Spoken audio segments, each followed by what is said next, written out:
ఏంటి? ఎప్పటికి వండి పెడితే చాలా? ఆడదంటే మీ కళ్ళకు ఆట బొమ్మలా కనిపిస్తుందా? గంట పట్టుకొని గమ్మున కూర్చుంటే చాలా? మీరు చెప్పింది వింటూ చచ్చిన పాములా పడి ఉండాలా? ఎక్కడికైనా బయటికి తీసుకెళ్ళమంటే నీకెందుకు అంటావు, ఏమైనా చెప్తే నోరు మూసుకొని ఉండమంటావు. మా మాటకు ఇవ్వలేదా? నీకంటే బాధ్యత లేదా? నాకు ఎప్పుడైనా టైం ఇచ్చావా? ఇంట్లోకి వస్తావు, నీ పని చూసుకొని వెళ్ళిపోతావు. ఎప్పుడైనా నన్ను విలువగా మాట్లాడావా? భార్యనంటే ఎందుకు మీకు అంత బరువు?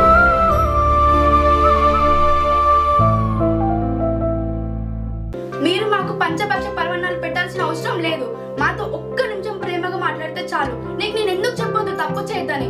నేను చేసుకుని ప్రేమగా చూసుకోనికి మాత్రమే కాదు, మీరు తప్పులు చేస్తున్నా చేయొద్దని చెప్పడానికి మాత్రమే. నువ్వు నాకు పగలు రాత్రి అన్నం పెట్టకపోయినా పర్వాలేదు, కానీ నువ్వు బయటికి వెళ్ళి తప్పులు చేస్తూ అప్పులు చేస్తుంటే చూసుకుంటే నేను ఉండలేను.